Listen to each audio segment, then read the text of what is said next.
Law enforcement systems operate differently in various countries around the world. In some nations, even the slightest violation of the law can lead to extremely severe punishment. However, in others, as in the case we're discussing today, brutal murderers repeatedly find themselves at large among law-abiding citizens, provoking waves of indignation, hatred, and fear in society. Everyone who knew Sonia Forsythe closely was struck by her beauty and intelligence. It seemed that nature had generously endowed her with its gifts. The girl was exceptionally bright and advanced for her age. Despite being only 13, Sonia stood out among her peers due to her maturity. This trait of her character even somewhat contrasted with the appearance of a young schoolgirl. At the same time, Sonia was a very sensitive soul who valued the comfort of home above all else, preferring it to typical teenage entertainment. The girl would start missing her family as soon as she parted with them, even for a short while. The Forsythe family lived in the northern part of Belfast, Ireland. The mother of our story's heroine was named Audrey. In the early 90s, a new man appeared in the woman's life, while she broke off relations with Sonia's biological father. Apart from Sonia, Audrey had a younger daughter from her previous marriage. This close-knit family resided on Sydney Street West. Admiring her daughter's beauty, Audrey decided to send Sonia to a modeling school for girls. The woman had no doubt that her talented child could build a brilliant career in the modeling business or some related industry. Although Sonia was a homebody, she still had friends. She easily made new acquaintances but always kept to a small circle of trusted people. On weekdays and sometimes on weekends, Sonia would often go out to meet her buddies and have fun. However, the girl never stayed out late and never slept over at her girlfriends' places. On the morning of June 30, 1991, she went to visit one of her friends as usual. The schoolgirl promised her parents she would be back home for dinner. Around 6 in the evening, Sonia indeed showed up at the doorstep, had supper, and then, at about 7 o'clock, left the house again. The girl assured her family she wouldn't be long.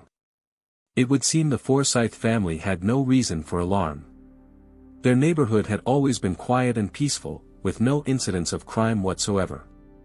Unfortunately, that shared dinner turned out to be Sonia's last. It was a fine summer evening, and the girl was supposed to return any minute, as she had promised her friend she would only stay for a couple of hours. When the agreed time passed and Sonia still wasn't back, her mother's heart instantly clenched with unease, although she wasn't rushing to panic just yet. Breaking promises was completely out of character for Sonia. The daughter had always been exceptionally responsible. Audrey tried calling the friends her girl might have visited. Sadly, Sonia couldn't be found there. A few more hours passed, and the mother's heart could no longer contain the growing anxiety. Eventually, Audrey went to the police and filed a missing person report for her daughter. At first, the officers tried to brush it off with standard excuses, saying the schoolgirl was sure to return home soon, perhaps just lost track of time while hanging out with friends. But Audrey resolutely rejected such assumptions, insisting that this behavior was not at all typical of her child. The woman intuitively felt something terrible had happened. Fortunately, the police finally heeded the mother's pleas and agreed to launch an investigation. That very night, law enforcement began the search. However, their capabilities were extremely limited in the dark, so the operation could only be fully deployed in the morning at dawn. The part of the city where the Forsythe family lived was small. Residential blocks huddled close together here, and rumors spread at lightning speed. Besides, Sonia's name was already on many people's lips even without that. Moreover, nothing criminal ever happened in these parts, so the disappearance of a 13-year-old schoolgirl instantly became the focus of the entire local community. On the one hand, such publicity provoked the rapid spread of various rumors. This could lead to false statements from eyewitnesses that would only distract investigators from the true direction of the investigation. On the other hand, it was often this very publicity that provided a chance to obtain truly valuable information from witnesses. Despite all the risks, the Forsythe family turned to local newspapers for help. The story of Sonia's mysterious disappearance found itself at the very epicenter of media attention. Audrey handed journalists a photo of her missing daughter and described in detail the clothes the girl was wearing when she left home on that fateful June 30, 1991. The dark-haired, brown-eyed schoolgirl was dressed in black jeans, a burgundy jumper, and white sneakers. Thanks to her striking appearance, Sonia had every chance of being recognized and quickly found. However, to everyone's great surprise, no more or less valuable information about the girl's whereabouts ever came in. Local residents swiftly learned about the misfortune that befell the Forsythe family, but the number of actual testimonies remained extremely scant. The community seemed utterly paralyzed with fear. By July 18, public activity in Sonia's case had fallen to such a degree that detectives were already openly expressing grave concern for her safety and even her life. Even these appeals didn't help the investigation budge. Every rare message from alleged witnesses was thoroughly checked, but each time it turned out to contain nothing substantial. The girl's relatives categorically rejected the very idea that she might have run away from home. Sonia had no problems or conflicts with her loved ones. Her relationships with her mother, sister, and stepfather had always been remarkably warm and trusting. The girl didn't belong to the category of troubled teens and had never fled the family nest before. No such incidents had occurred until that fateful day of June 30th. Although such behavior was uncharacteristic of Sonia, it still gave reason to hope that perhaps nothing bad had happened to the girl. However, the police finally discarded the runaway version after Audrey informed them, shortly before the disappearance, she had just bought her daughter a whole bunch of fashionable new clothes. And none of those outfits had vanished along with Sonia. So the girl clearly wasn't planning to go anywhere. Audrey could barely hold back tears, impatiently awaiting at least some news about the fate of her missing daughter.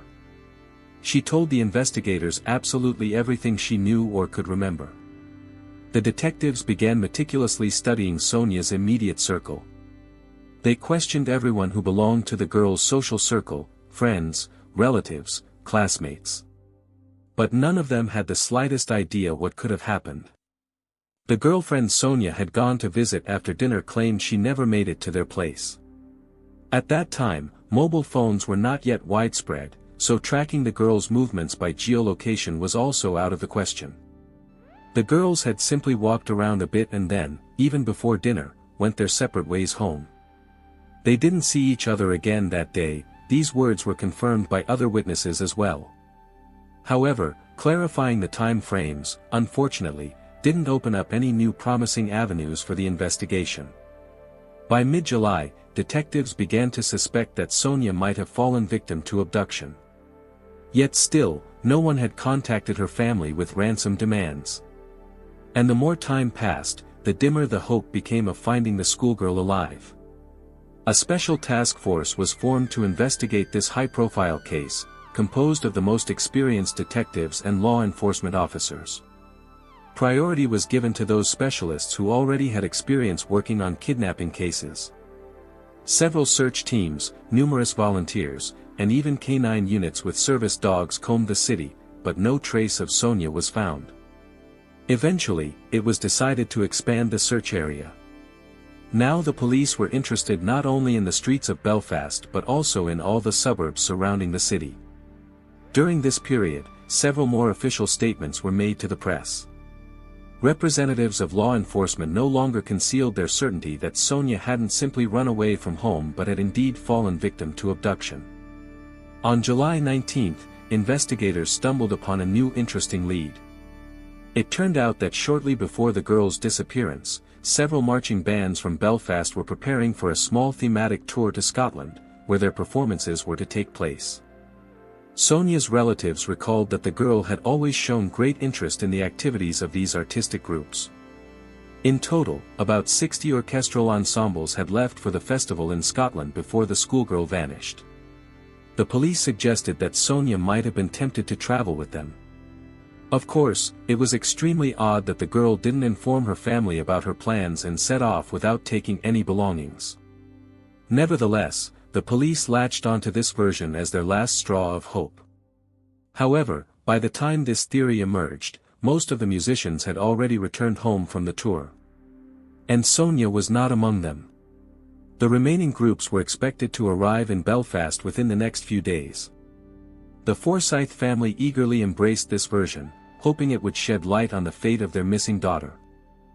In addition to the girls' keen interest in marching bands, another argument in favor of the Scottish Trail was the fact that this region was considered a real magnet for youth. Especially at the height of the season, when numerous musical events and fireworks displays were held there.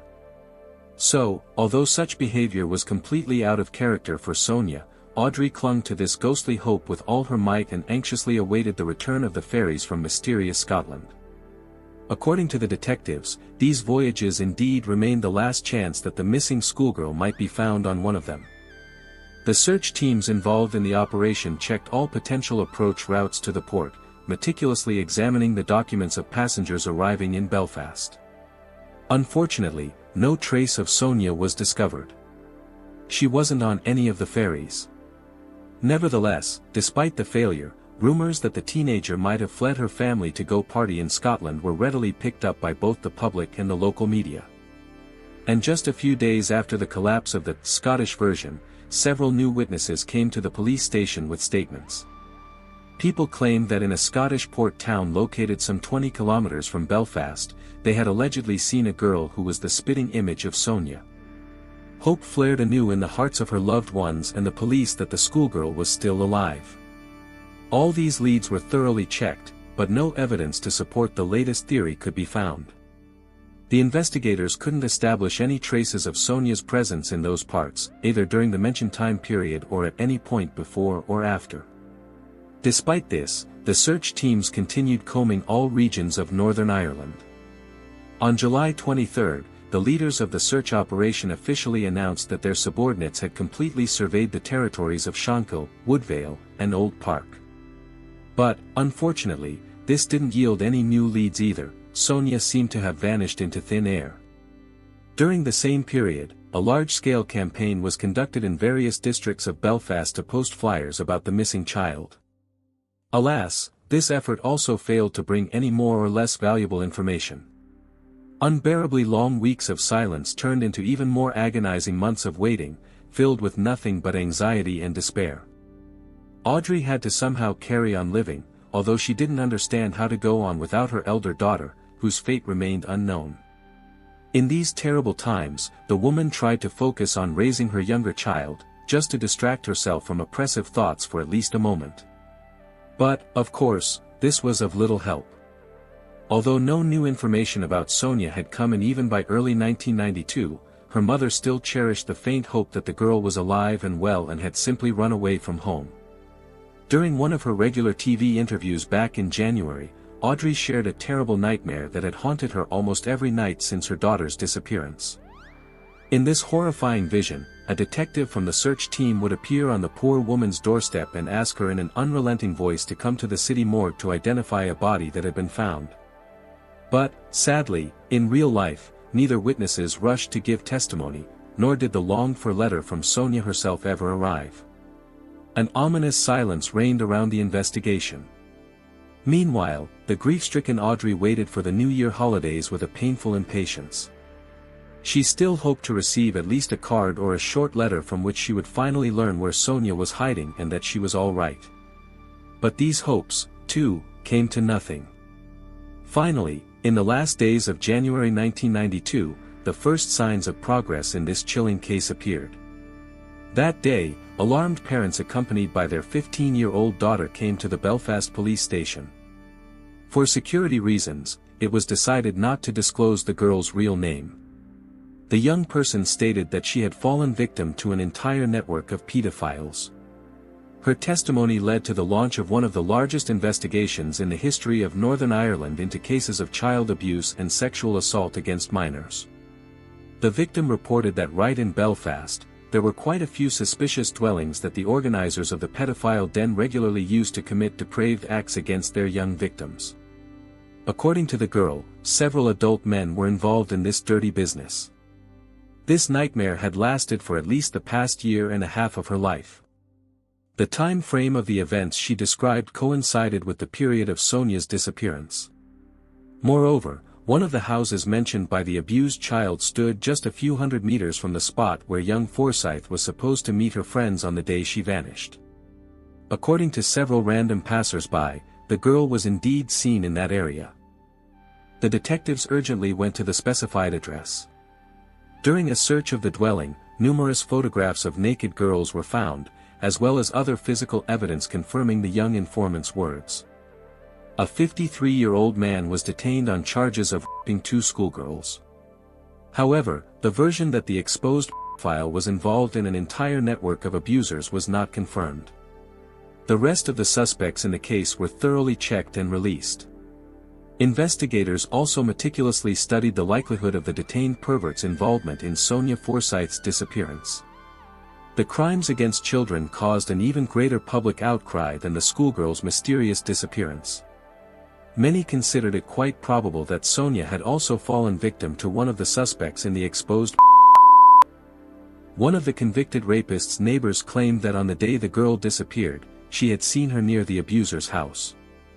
But the time frame voiced by the woman did not match the actual time of Sonia's disappearance. In the end, it was never established that the schoolgirl was in those parts on that fateful day. Despite the detectives' best efforts, no connection between the missing child and the exposed pedophiles could be proven. The investigation reached a dead end again, and the months of uncertainty, so painful for Audrey, stretched into long years. It wasn't until 1996 that the case finally saw some progress. Law enforcement officers, who still hadn't abandoned their attempts to find the girl, announced they had decided to re-examine all the circumstances of the young Belfast resident's mysterious disappearance from scratch. Old archival materials were pulled out, and the scant physical evidence was subjected to re-examination, while detectives set about re-questioning long-known witnesses and eyewitnesses. One reason for this surge in activity was the emergence of new DNA analysis techniques that were previously unavailable. The police hoped that during the initial stages of the investigation, they might have simply overlooked something important. And cutting-edge technology would help fix that. On March 19, 1996, at 1 o'clock in the morning, an urgent message came to the Belfast Rescue Service. A frightened woman reported that a fire had just broken out in an apartment of a residential building located just a couple of hundred meters from the homes of the Forsythe family. This emergency alarmed all the residents of the neighborhood, who watched what was happening in utter shock. Within mere minutes, several fire brigades rushed to the scene. Fortunately, the firefighters managed to localize the blaze before the flames could spread to neighboring buildings. Amazingly, no one was hurt, and even the material damage turned out to be minimal. Interestingly, the experts who came to inspect the burned-out apartment concluded that the incident was not an accident at all, but an intentional arson. The building's residents themselves were unharmed, but inside the dwelling, the walls were badly charred. Everything around was thickly covered in soot, and the air still reeked of the acrid smell of smoke. The affected tenants had the inevitable hassle of repairs ahead, but at least the fire hadn't managed to cause too much serious damage. It turned out that the burned apartment was being rented out. So the owners were soon informed about the unfortunate incident. The very next morning, the landlords arrived on the scene to assess the damage and begin restoring the dwelling as quickly as possible for further rental. No one knew where the tenant himself had gone. Overall, it ended without catastrophic consequences. The fire had damaged only the finish and some of the furniture. While this routine repair work was underway, the owners decided to inspect the adjacent territory, just in case. And their attention was drawn to an old abandoned coal bunker tucked away in the far corner of the inner courtyard. From the outside, everything looked absolutely ordinary. But suddenly, in some nook, the owners noticed a neglected carpet that was rolled up. This carpet belonged to the landlords themselves but had vanished without a trace some time ago. So they decided to take it and put it in order before laying it on the apartment floor again after the renovation. However, upon unrolling their find, the owners realized with horror how reckless this decision had been. Inside the carpet lay the body of a completely naked person. The corpse wore not a single scrap of clothing, except for socks on the feet. The remains were in a terrible state. The frightened landlords immediately called law enforcement, who who urgently delivered the gruesome find to the forensic medical examination. It instantly became clear that this was the victim of a violent crime. The poor thing's skull was fractured in several places at once.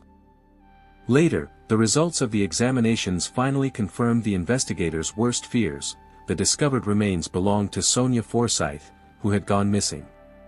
By comparing the time of the girl's disappearance with the data provided by the apartment owners, the police found out that during that period, the dwelling was inhabited by 24-year-old James Craig. At the time of the tragedy, the man had just turned 19. Before the events described, the tenant had no problems with the law. Investigators managed to establish that after the fire, the suspect had fled to Liverpool, England. It seemed he was trying to escape responsibility immediately after committing the arson in the rented apartment. On April 2, the police set off for Liverpool to arrest the 24-year-old fugitive.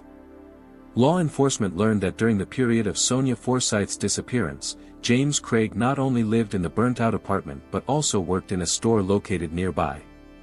The shop belonged to his mother. The suspect denied his guilt, so the investigators thoroughly questioned his neighbors and the owner of the dwelling James was renting. The neighbors and landlord gave very valuable testimony. One of the women who lived next door said that on the night Sonia disappeared, she allegedly saw a teenage girl, very similar in description to the missing schoolgirl, approach their young neighbor. After that, the couple spent some more time talking and smoking right on the street. Due to the obvious age difference between James and his underage interlocutor, the woman found this situation extremely strange. So she continued watching them through the window for a long time and saw with her own eyes how the girl later entered the neighbor's apartment. Through the glass, the witness also noticed how the couple settled on the sofa in the living room and chatted animatedly about something. The lady never found out what happened in the dwelling further. Soon James tightly closed the curtains, hiding the details of his rendezvous from prying eyes. The rest of the neighbors unanimously complained that for many years, they had been disturbed by some unpleasant smell, the source of which they could never establish. At first, everyone was certain that the stench was due to some problems in the sewage or water supply system. Plumbers were called several times, but they couldn't solve this foul-smelling mystery. People simply had no idea how terribly a decomposing human body reeks. Moreover, no one could imagine that a corpse was being hidden right under their noses until it had almost turned into a bare skeleton. The police visited James Craig repeatedly even before these events, seeking to find out at least something about the missing schoolgirl. Back then, the guy firmly stood his ground. He wasn't involved in Sonia's disappearance, had never smelled the stench described by the neighbors, and generally had no idea what had happened to the girl. At the same time, as was revealed during an internal investigation, for the first 2 weeks after the teenager's disappearance, the search team had repeatedly combed the area around the house where James Craig lived. It remained a mystery how one could have missed such a repulsive smell of decomposition or failed to notice a carefully rolled-up carpet with a body inside. The head of one of the search groups tried to justify himself. He recalled that at the stage of the investigation when the surrounding area, nearby houses, and adjacent territory were scrupulously examined, no one yet considered the girl dead. On the contrary, everyone was certain that Sonia was still alive. So the law enforcement simply paid no attention to the stench, thoughtlessly believing Craig's assurances. However, the most experienced criminologists categorically disagreed with this position. They emphasized that the events described took place in summer when decomposition processes occur at their fastest, and the smell of rot is felt especially strongly. Moreover, the suspect's apartment and the area around it were searched by investigators several times. The detectives even personally spoke with James Craig. Back then, the guy admitted he had seen Sonia on the day she disappeared. This was also confirmed by the neighbor's testimony. But for some inexplicable reason, no one attached due importance to this fact. The negligence of the police in this case looked simply astounding. The main suspect flatly denied that the girl had ever entered his dwelling. And no one even bothered to thoroughly check this. Instead, James skillfully assumed the role of a concerned citizen. He allegedly sincerely worried about the missing girl's fate, helped with the searches, and constantly inquired about the latest news in this high-profile case. Moreover, when Sonia's parents came to the store where the guy worked, he sympathetically treated them to candy. When the investigation was resumed with renewed vigor in 1996, James Craig was again summoned for questioning, as he had long featured on the list of key witnesses. Now the detectives were resolutely disposed, they no longer had any doubt that Sonia was dead. But even despite strong pressure, the suspect managed to deflect all suspicions from himself once more. However, there was a certain effect from the police visit. Apparently, the criminal panicked, because shortly after the interrogation, he started a fire and then fled to Liverpool, hoping to cover his tracks. Unfortunately, it was this very recklessness that led to the murderer's exposure. The investigators' attention to the burned-out dwelling finally allowed them to discover the poor victim's body. In late March 1996, experts took blood samples from 2 closets in the burnt apartment. DNA analysis confirmed, these traces were left by the deceased. So, at least for some time, the girl was in this very dwelling. The carpet mentioned by the landlords, as it turned out, had also mysteriously disappeared shortly after Sonia vanished. In addition, forensic specialists found a metal poker with suspicious brown stains. Examination proved it was the blood of the missing schoolgirl Sonia Forsythe. One could only wonder why the police didn't thoroughly search the entire area adjacent to Craig's apartment from the very beginning, since the searches inside the dwelling itself yielded nothing. If it hadn't occurred to the criminal to set fire to the rented accommodation, the investigation might well have reached an impasse and remained unsolved for many more years. After the body was discovered, James Craig was finally arrested and formally charged with the intentional murder of Sonia Forsythe. After all the necessary examinations, the girl's remains were finally handed over to her loved ones. Thus, approximately 2 weeks after the gruesome find in the carpet, the family was able to bury their daughter according to all the rules.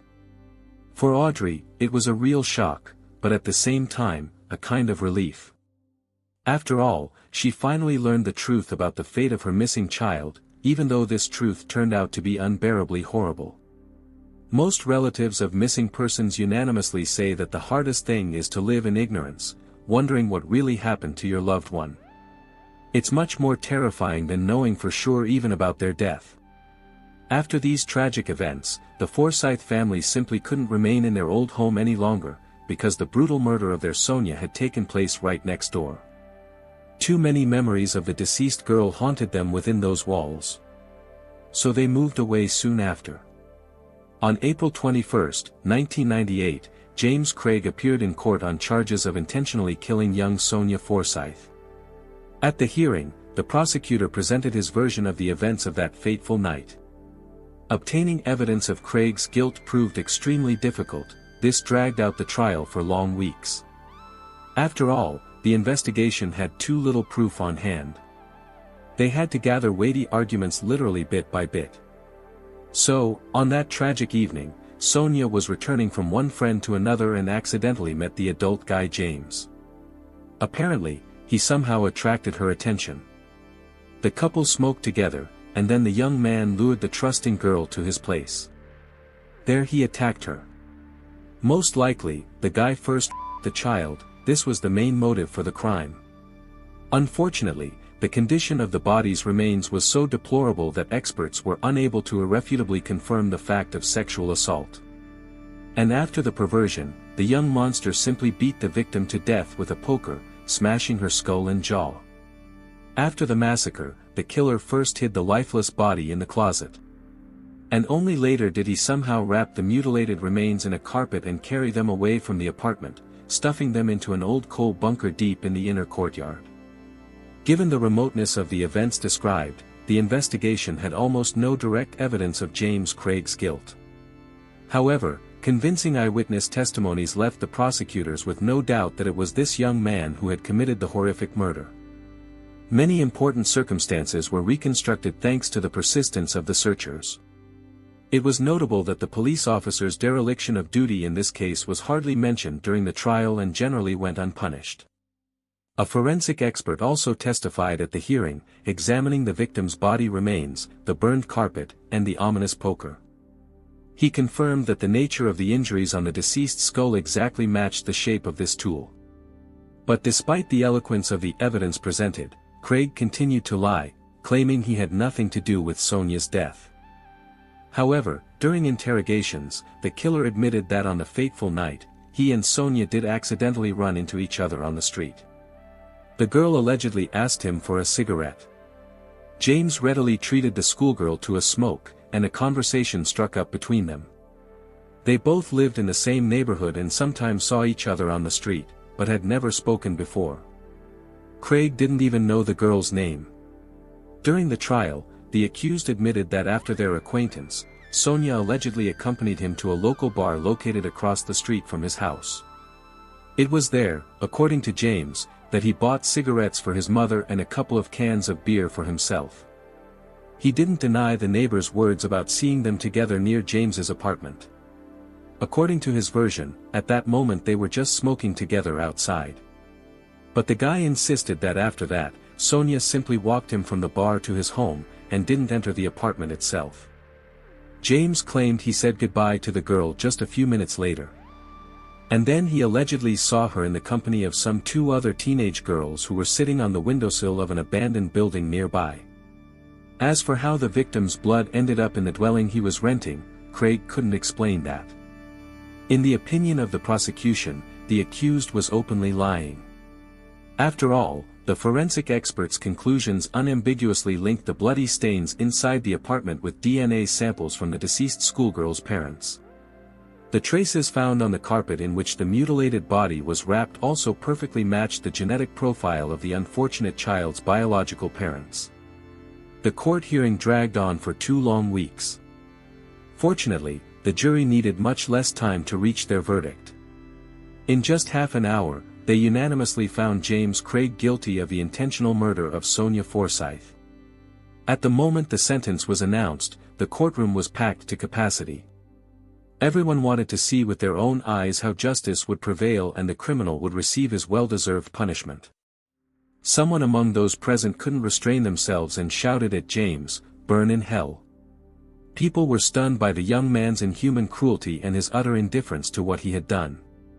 One of the men in the courtroom, himself a father of several daughters, could barely contain himself from lunging at the killer with his fists. He was held back from the reckless move only by the friends who had come to this hearing with him. In the end, James Craig was sentenced to life imprisonment. Those present greeted this verdict with loud applause. Finally, the scum had received a worthy retribution for his atrocities. After the trial ended, one of the detectives who had once investigated the schoolgirl's disappearance admitted to journalists that at the initial stages of the search, law enforcement had indeed made several unfortunate mistakes. The main reason was the fact that at first, Sonia was considered only a missing person and, most importantly, a living child. In addition, the investigators didn't give due importance to a thorough examination of the area around the house where the killer lived. After all, it was there, in a corner of the inner courtyard, that the terrible roll with the mutilated body in the carpet was found years later. Unfortunately, the story of Craig the murderer didn't end there. Despite the outrage of the British public, this scoundrel was released from prison as early as 2019. After his release, he settled in a dormitory for former convicts in Portadown. Ever since Sonia's death, her mother Audrey had maintained her own page on social media. In 2019, the poor woman wrote a poignant post there. She frankly admitted that every anniversary of her elder daughter's death was still excruciatingly difficult for her. But that year, the grief was compounded by the news that the cruel executioner who had brutalized her child was at large. The woman couldn't reconcile herself with the thought that now everyone who would surround this monster was in mortal danger. In her publications, she didn't mince words about James Craig. But most interestingly, even with that, the maniac's criminal story didn't end. Barely 2 years had passed when Craig was taken into custody again.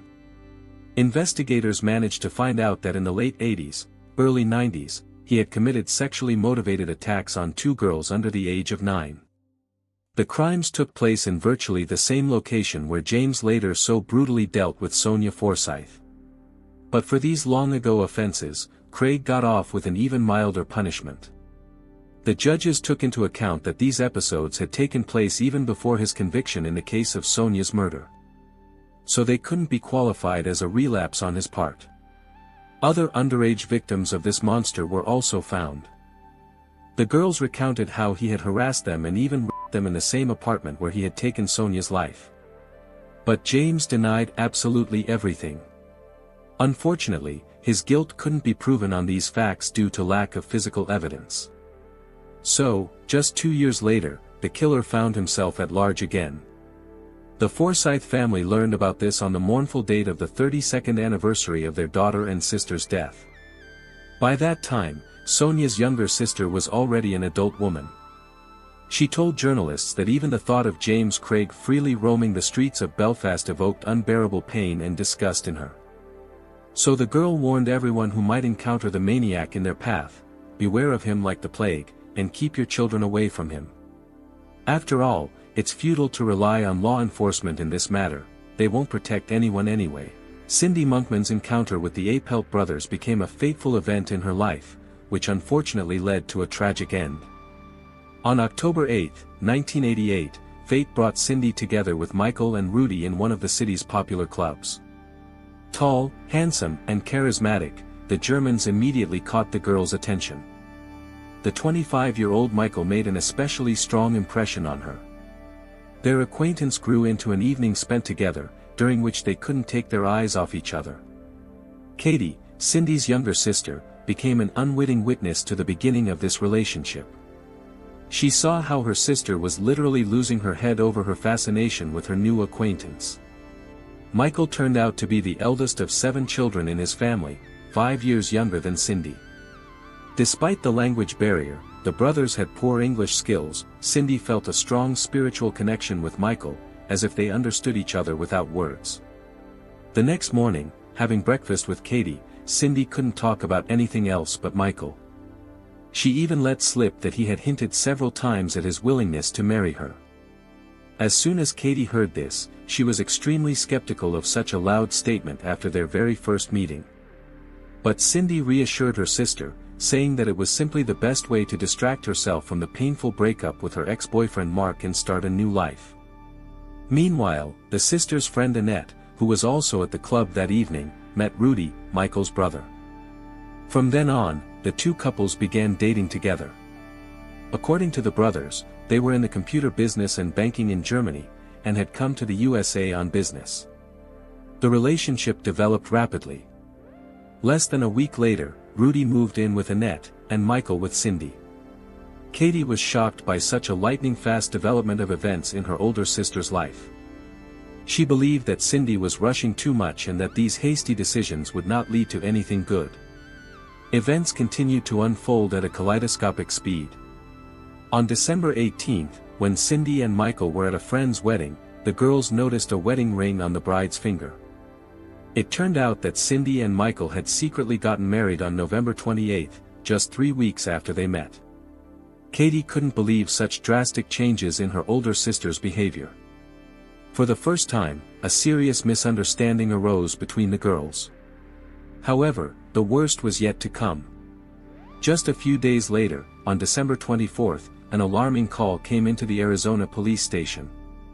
In the desert area of Pinal County, near the Superstition Mountains, random witnesses stumbled upon a mutilated female body. By the description of the clothes, injuries, and the timing of the disappearance, the identity of the deceased was soon established.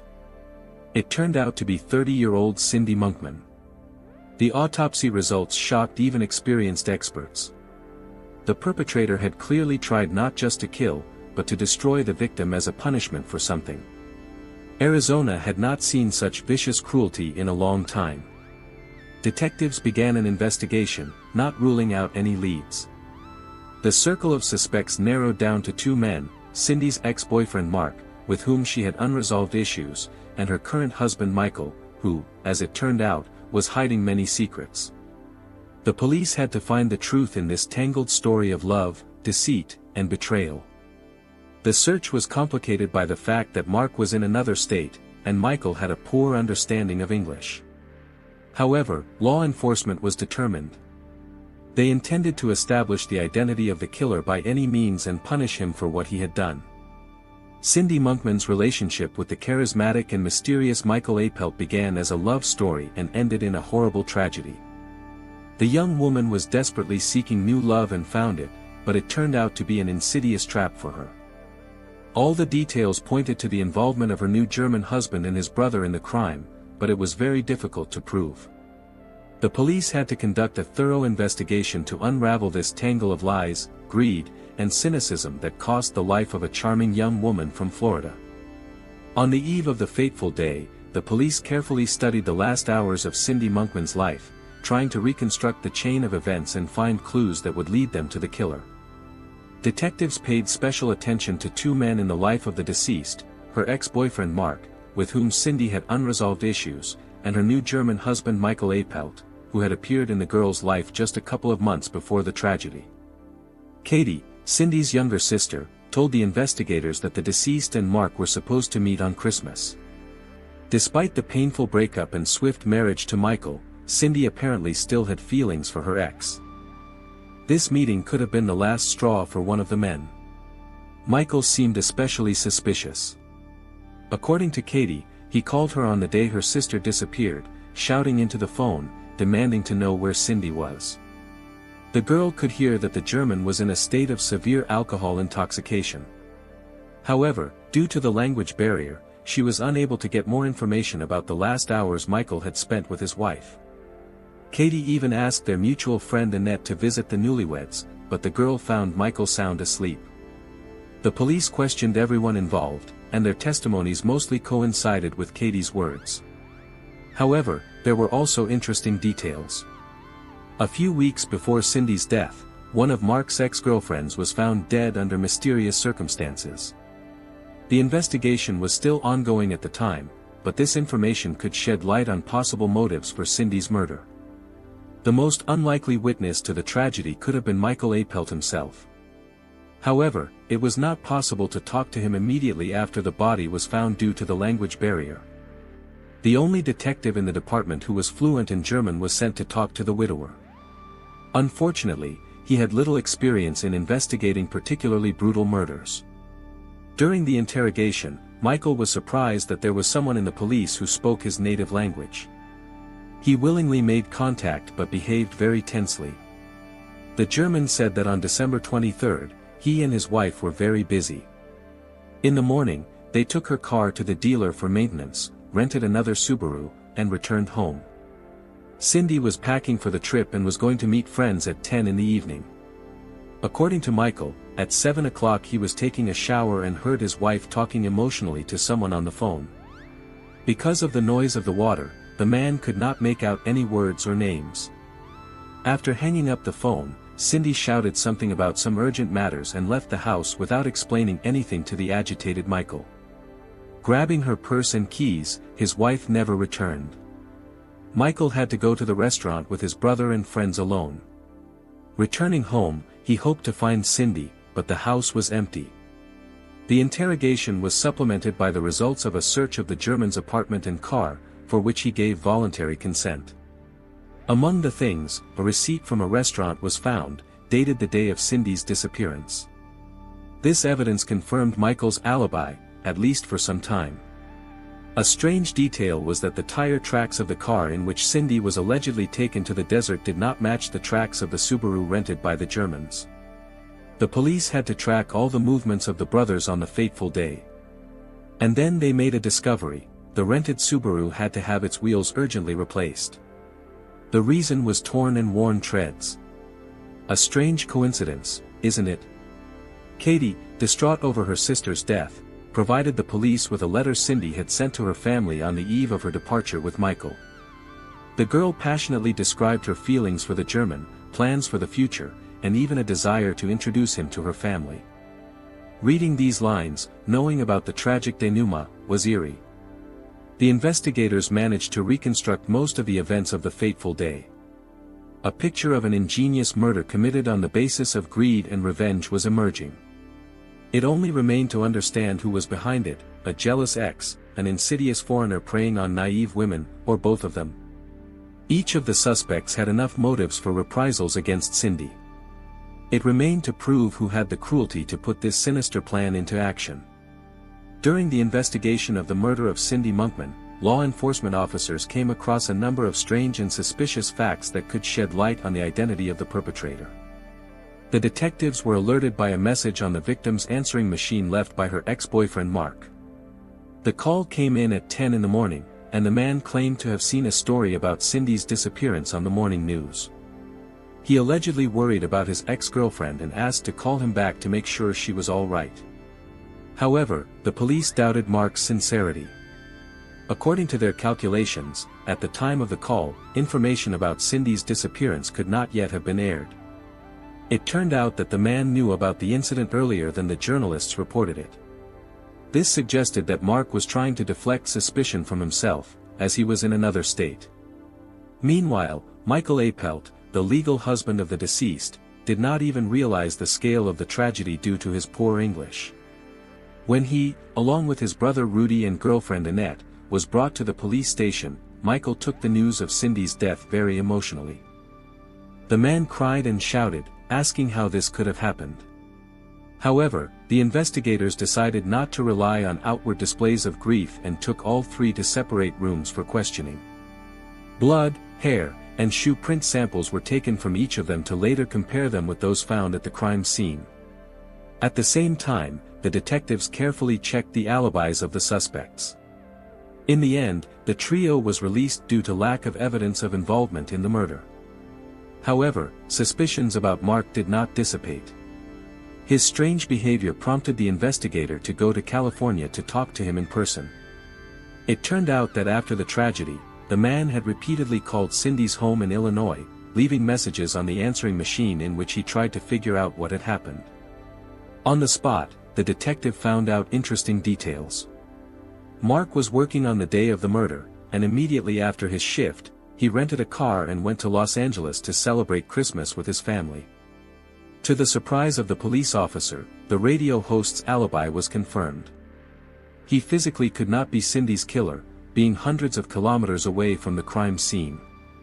This news came as a real shock, because the investigation was sure that the criminal was someone from the victim's inner circle. The perplexity of law enforcement intensified after the funeral of Cindy on December 31, 1988. During the farewell ceremony, Michael Apelt was supposed to give a speech as the bereaved husband. However, he could not utter a word, emotion seized his throat, and the German just stood and sobbed. His brother Rudy had to forcibly lead Michael away from the podium. But when, after the end of the morning events, people were leaving for their homes, Katie, the sister of the deceased, noticed a strange thing. Passing by the car in which the Apelt brothers and their friend Annette were sitting, the girls saw them laughing. This scene was completely at odds with the image of a grief-stricken widower who had just lost his beloved wife. Katie felt the inappropriateness of the situation and reported her observations to the detectives. Upon receiving this information, the police decided to re-interview the persons involved in the case. Katie was the first to be summoned to the precinct. The girl told in more detail about her sister's whirlwind romance with Michael Apelt and the strange behavior of the German brothers. Now it seemed suspicious to the investigators that the guys avoided talking about work, shared extremely scant information about their past, and tried not to go into the details of their private lives. Katie recalled how a few days after they met, she saw that the brothers were staying at the cheapest motel in town. And this is despite their loud statements about working in the banking sector and staying in the best hotels. The girl could even swear that after the first visit of the Germans to her apartment, cash disappeared, $100. Then she convinced herself that it could not have been them, but now doubts grew stronger with each new detail. The brothers' striking appearance really gave the impression of wealthy and successful young men. But after a while, inconsistencies began to slip into their stories.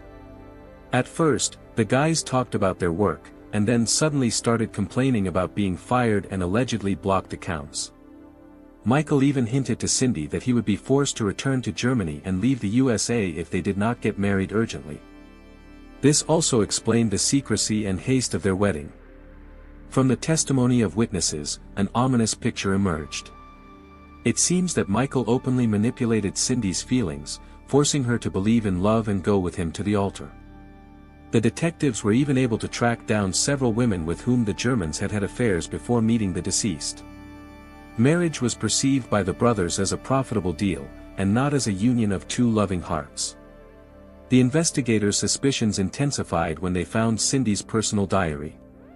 The last entry in it was dated November 11th, just a few weeks before the murder.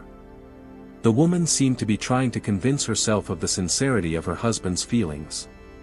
Between the lines, doubt could be read, but the desire to believe in the best was stronger. Nevertheless, there was still a lack of direct evidence against Michael and his brother. The car rented by the Chepels on the day of the murder, unfortunately, did not provide any clues. The tire prints and traces in the cabin did not match those left by the killer at the crime scene. An unexpected turn in the case occurred on January 3, when Michael Chepel himself contacted the only German-speaking detective in the department. The widower said that after returning to the apartment after the funeral, he listened to a message on the answering machine. One of them was of an openly threatening nature. Michael allegedly could not translate exactly what it was about, so he asked the policeman for help. The next day, Chepel came to the precinct with the recording. It turned out that an unknown man was threatening to kill Michael himself and all his relatives if he did not give up some things. The blackmailer blurted out that it was he who had cut Cindy's throat, but did not specify what exactly he was interested in. Experienced investigators immediately noticed strange reservations and an unnatural tone in the message, as if the person was reading the text. In addition, the phrases sounded clumsy, with mistakes that are not typical for a native English speaker. But when the detectives translated the message into German verbatim, the text immediately became coherent and logical. The suspicion of staging increased sharply, and all eyes again turned to Michael, Rudy and Annette. The investigation into the murder of Cindy Monkman was gaining momentum. The police spared neither time nor effort to solve this terrible crime. Suspicions fell on Michael Chepel, the German husband of the deceased, and his brother Rudy. The detectives resorted to tricks. They deliberately prolonged the interrogations, carefully observing the reactions and behavior of the persons involved. The first breakdown happened to Annette, the brother's friend. The woman held out for a long time, but in the end could not withstand the psychological pressure. In the interrogation room, the detective laid out photographs of Cindy's mutilated body in front of Annette. These eerie shots broke the suspect's resistance, and she began to testify. From her words, it became clear that the Chepel brothers had come to the USA with the aim of making easy money. They were looking for wealthy and trusting women, those who suffered from unhappy love and needed comfort. Annette helped them in these adventures. She corresponded, called the victims, made appointments. After all, Rudy did not speak English at all, and Michael could barely string a few words together. The brothers pretended to be successful businessmen or athletes. Depending on the preferences of the next chosen one, they were either surfboard manufacturers or importers of elite German cars. Usually, the courtship lasted several months. Annette admitted that during this time, about a dozen women passed through the Chepel's beds. The brothers lived with them in cheap motels, shamelessly using their money and feelings. But with Cindy, everything was different. Michael managed to truly capture the girl's heart. After the wedding, the newlyweds settled together, and Cindy took over all the financial worries. She worked several jobs to provide a carefree life for her beloved. And Michael shamelessly spent the money earned by his wife, telling tales about his frozen accounts in German banks. From October to December, Chepel's expenses exceeded $4,000. Realizing that they were dealing with not just a swindler, but a potential killer, the detectives pressed Annette. They threatened to accuse her of complicity in the murder if she continued to remain silent. The frightened woman gave up and told the terrible truth. Annette confessed that with Cindy's appearance, Michael's appetites had grown sharply. He wanted not just to live comfortably at someone else's expense, but to get rich as quickly as possible. Therefore, he came up with a diabolical plan. On November 7, Chepel persuaded his wife to take out a life insurance policy in his name. The amount of insurance was supposed to be $1 million. Michael convinced Cindy that this was a common procedure for married couples in Germany.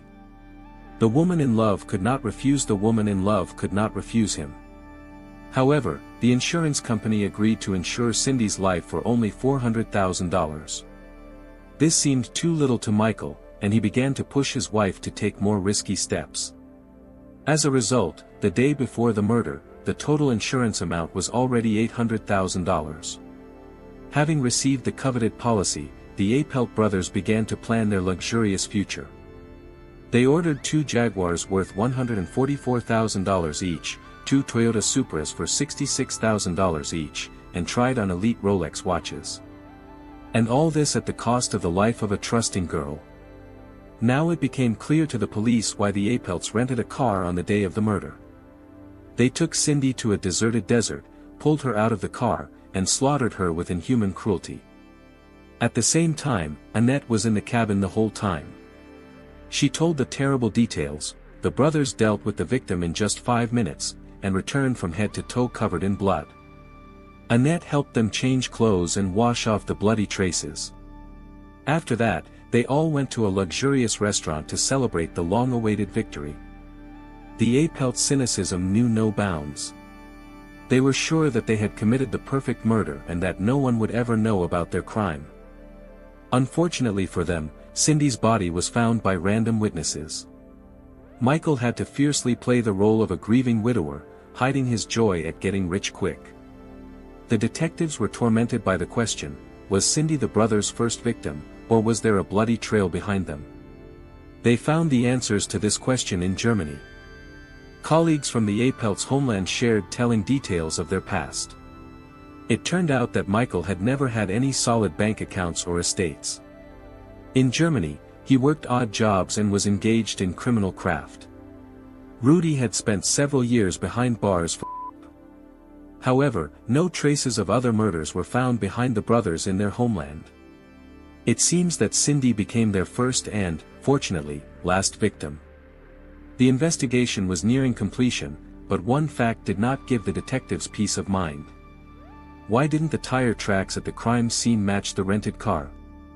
The answer was surprisingly simple: Michael had foreseen such a development of events. Therefore, he deliberately damaged the treads with sharp maneuvers and skids. When he returned the car to the rental company after the murder, the wheels had to be completely replaced. The service employee confirmed this information. The Chepels understood that tire tracks in the desert were not enough to deflect suspicion from themselves. Therefore, they resorted to another trick. They found a tramp on the streets of Los Angeles who agreed for money to call the police and read out a threatening message. The man verbatim repeated the nonsense that the brothers had written for him. Allegedly, some psycho threatened to kill Michael and his entire family if he did not return the debt to him. The maniac also boasted that it was he who had cut Cindy's throat.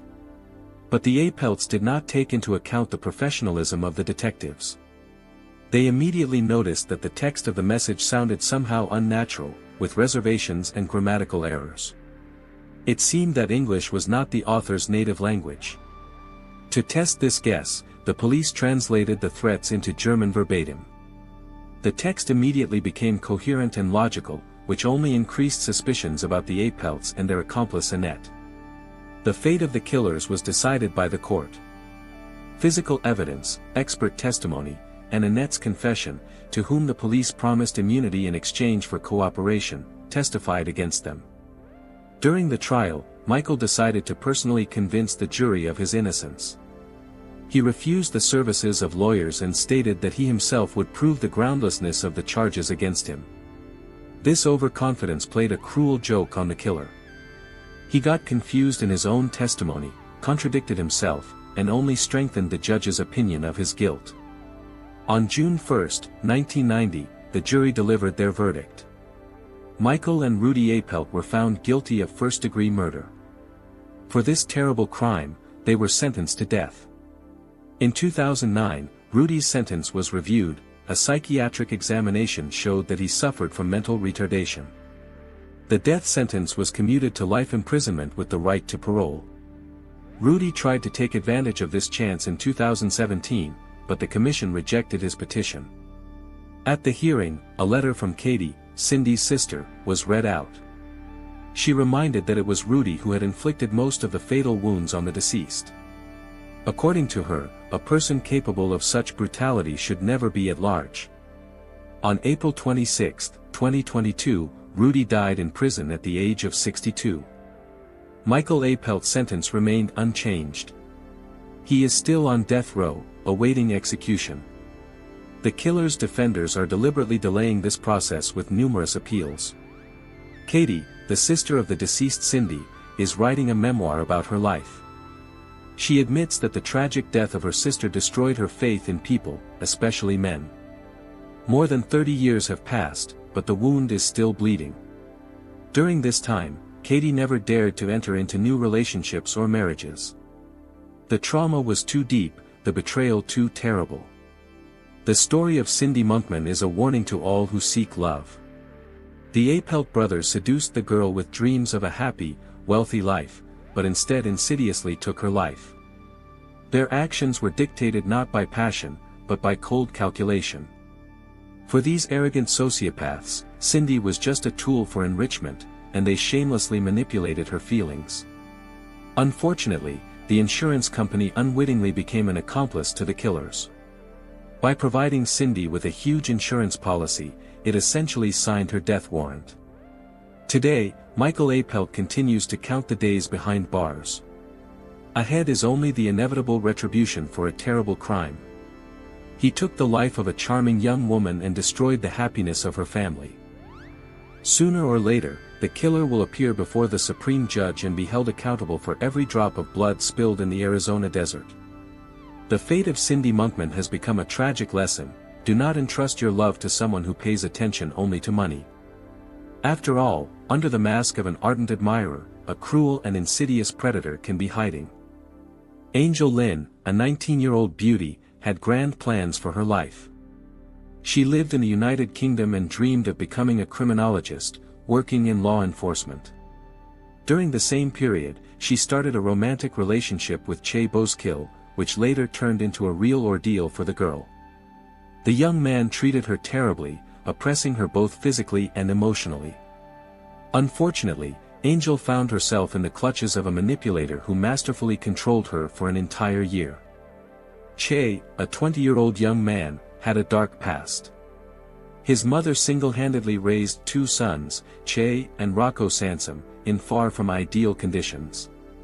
The children grew up without a father, and although their mother supported them, she was forced to work a lot to provide the family with everything they needed. Because of this, the boys were mostly left to their own devices from an early age. Sometimes relatives, neighbors, or acquaintances would sit with them, but it was not enough to instill proper human values in them. From a young age, Che was asocial and extremely aggressive, turning into an almost uncontrollable teenager. He was well known to the local juvenile police department, but it had little effect on him. The transition to adolescence was especially difficult for Che, when he got involved with the criminal world, which can hardly be called a coincidence, as he was always attracted to everything illegal. His brother was not much better, just as embittered, albeit a bit more restrained. For their mother, this behavior of her sons was the norm. She always supported them, regardless of what they did, stood by their side, and almost never punished them. When Che got older and obtained his driver's license, he developed a new, certainly unhealthy fascination. He got used to drinking and driving aggressively, cutting off and overtaking other road users. The guy constantly provoked emergency situations, filming these exploits on video and creating a kind of blog. Eventually, this led to a serious accident in which both he and another person were injured, but fortunately, everyone survived. From then on, the young man was constantly under the supervision of law enforcement agencies, but it had no effect on him whatsoever. Even in high school, Che was closely associated with organized crime. Over the years, the scale of his illegal activities only grew. What began as minor offenses and thefts turned into serious criminal activity. Now he was a member of a gang. It was not just a group of drug dealers, but a real organization that specialized in the theft of premium-class elite cars. When there were no relevant orders, they engaged in robbing wealthy citizens. Later, the gang's involvement in the theft of at least 51 luxury cars was proven. The cars were sold whole or dismantled for parts. Che apparently considered himself a real bad boy and was even proud of it, not ashamed of his reputation. His social media pages were full of relevant photos and posts, despite the fact that he tried to create the image of a cool guy. In reality, he was just an ordinary criminal who looked for people weaker than himself to dominate them and get pleasure from it. Most often, girls became victims of this addiction. Among them was Angel Lynn. The heroine of this story was born in 2001 and was the fourth of 6 children in the family of Nikki and Paul Lynn. They were not wealthy, just like Che's family, but the girl's living conditions were much better.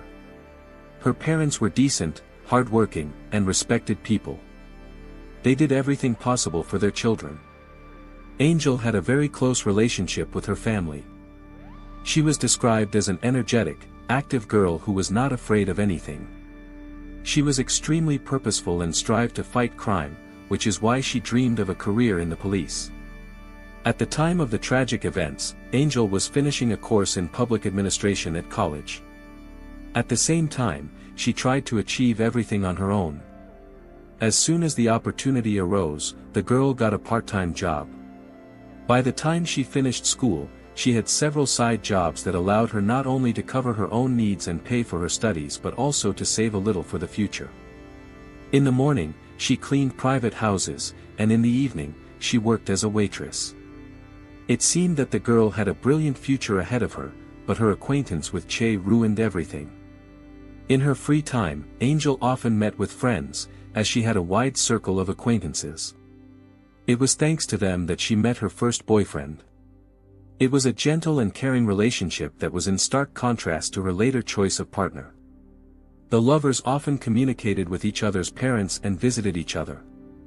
They had no secrets. But for some reason, after a few months, their romance ended. The worst thing for Angel was that she could no longer communicate with her own friends. Now the girl felt uncomfortable being in their company. In the summer of 2019, she met Che. At that time, Angel was very vulnerable, and the criminal sensed her weakness. Of course, he was not going to help her cope with her problems. Rather, he wanted to make her his property. The relationship developed rapidly and was strikingly different from the previous one. After a painful breakup and the loss of friends, Angel willingly made contact. Che believed that this way he could fill the void that had formed. At first, for several weeks, he was very caring and attentive, pretending to be an understanding and sensitive guy. They communicated every free minute. He constantly wrote, asking about her well-being and affairs. Gradually, his interest began to extend to other areas as well. Che constantly asked the girl about her activities, and she willingly answered. Imperceptibly, this grew into total control. He knew absolutely everything about her, where she was, what she was doing, who she was communicating with. Angel's parents disliked Che from the very beginning. After a few chance encounters, he seemed arrogant and suspicious to them. From then on, they did not trust the guy, as there were rumors about his involvement in a criminal group. His previous convictions were also alarming. But Che managed to gain the girl's trust deeply enough, so he forced her to lie to her parents. He himself tried to avoid even accidental meetings with her relatives. And so that no one would have any suspicions, he incited Angel to deceive them. The girl convinced her mother and father that she and Che were just friends. During this period, the young man's criminal business was thriving. He did not talk about his affairs. There was enough money to create the illusion of a wealthy life, which further clouded the mind of the inexperienced girl. Instead of meeting at each other's homes and getting to know each other's parents, he constantly rented hotel rooms and took his girlfriend to restaurants. This also played a significant role in deceiving her and luring her into a trap. Over time, Che managed to gradually distance Angel from her family. He controlled her wardrobe and actions. Her parents noticed striking changes in their daughter's appearance. From a bright girl, she turned into a gray mouse in baggy clothes, with practically no makeup. Only later did they realize that this was done on purpose. Che, like a typical manipulator, sought to make his girlfriend unattractive to other men. By that time, he had already completely taken control of Angel's social media pages, constantly checking new subscriptions and messages. If even one male appeared among them, Che demanded to block him immediately. Under the guy's pressure, Angel even got a tattoo with his name. He, of course, had no official job, only criminal dealings. So there was more than enough time left for total control over the victim. Che often began his day by driving by or parking on Angel's way to work or other places. He knew all her routes and stops perfectly well. At this stage, his behavior already resembled real persecution, but this was only the beginning. If at first Che's appearance in the city did not arouse suspicion, then later he began to show up everywhere Angel stayed for more than half an hour. The girl's phone did not stop for a moment. Che constantly called her, sent messages, demanding to report where she was, what she was doing, and even to send a photo of the place where she was. It was enough for Angel to meet with her girlfriends, among whom there was a guy, and Che, upon learning about this, would begin to accuse her of cheating and call her the dirtiest words. The manipulator saw a threat in every man. He could make a scene just because Angel took an envelope from the postman. At the beginning of 2020, a few months after the start of the relationship, the young man again got into a conflict with the law. He was sentenced to 4 months in prison for theft. Now it became more difficult to control the girl, but Che had a plan for this case too. Every day at 6 p.m., he called her home number. Of course, he could also call her mobile, but then he would not be sure where exactly Angel was. This was one of the ways of manipulation and control. Che used each such call to arrange a kind of interrogation. He found out who the girl had spent the day with and whether she had had any contact with members of the opposite sex. Intimidating Angel, he insisted that if he found out about a lie, she would have serious problems.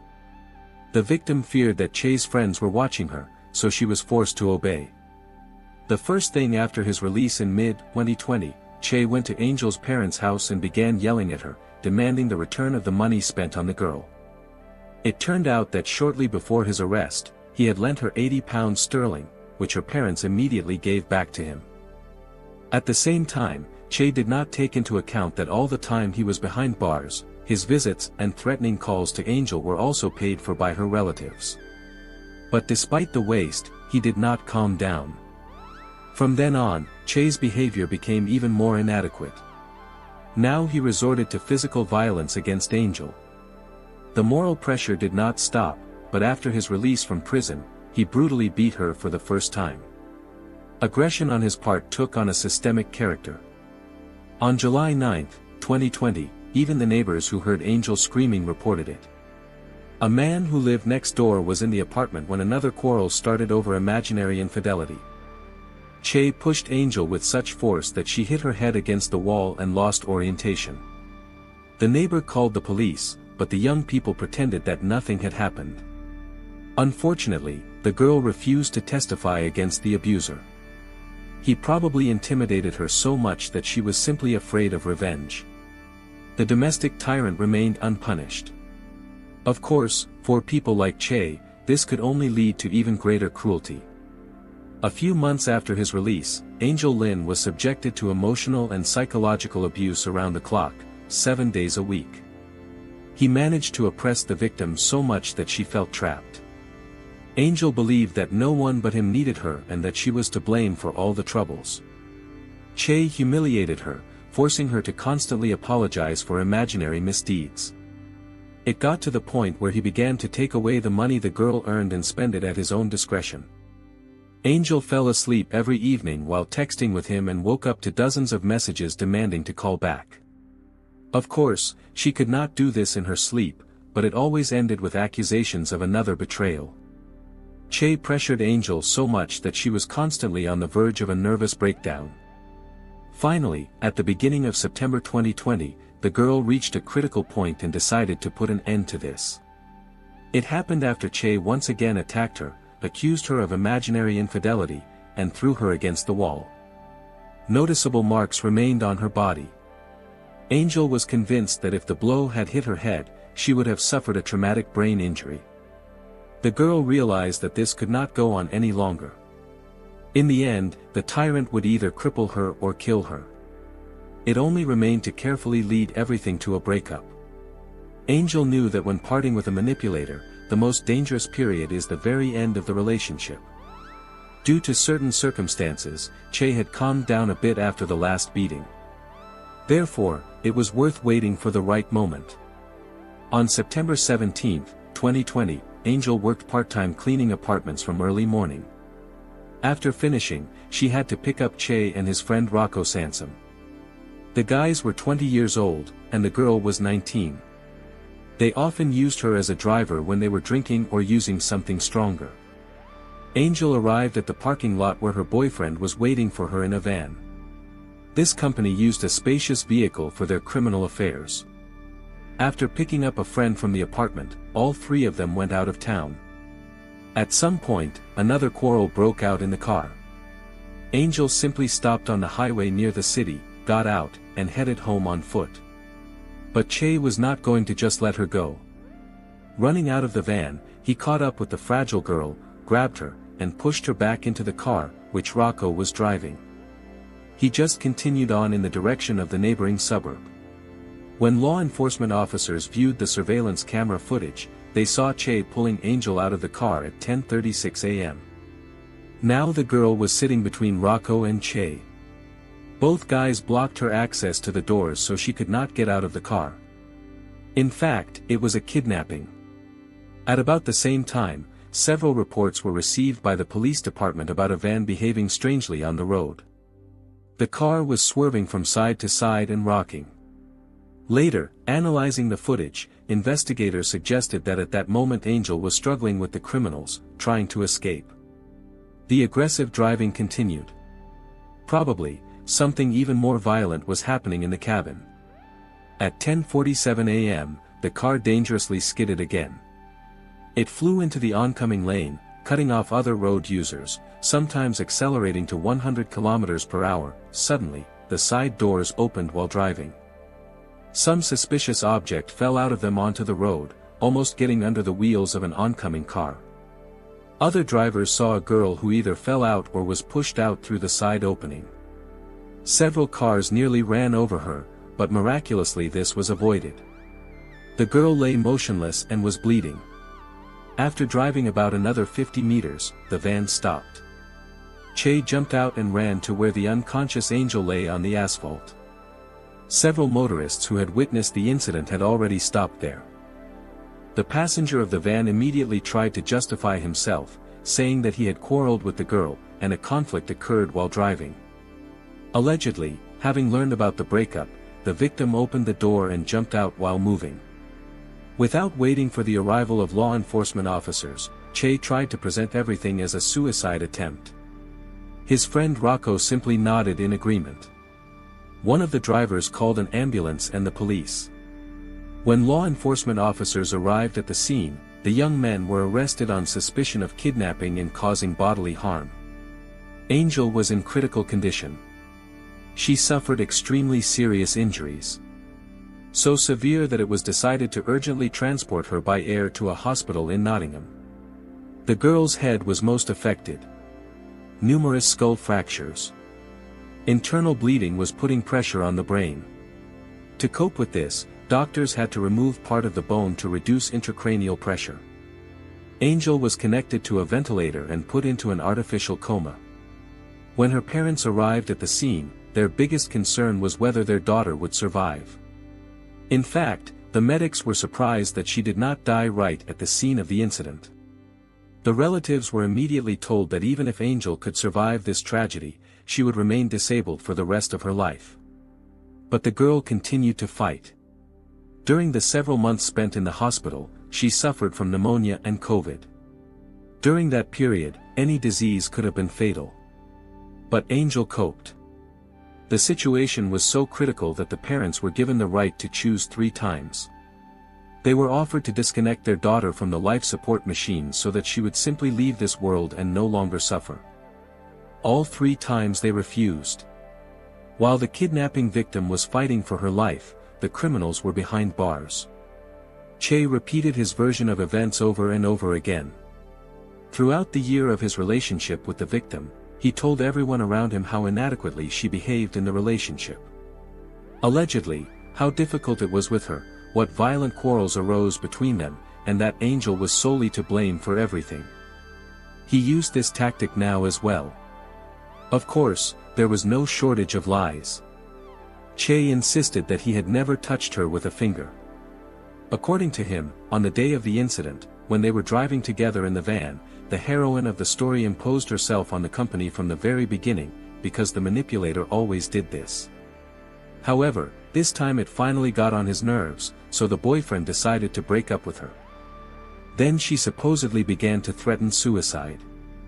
And when Che ignored these threats, the girl allegedly jumped out of the car while moving. Rocco confirmed this version.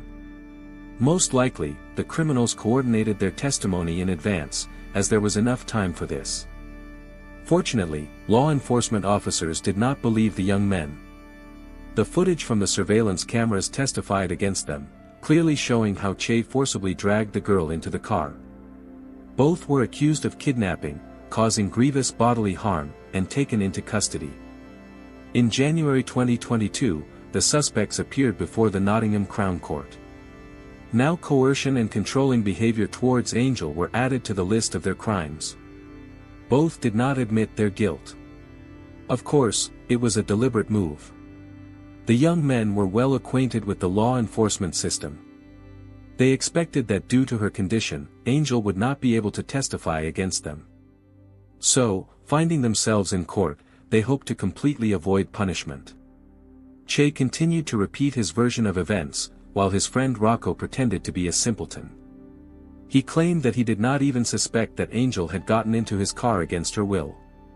Allegedly, at first, she imposed herself, so he missed the moment when the girl tried to escape, and she was forcibly dragged back.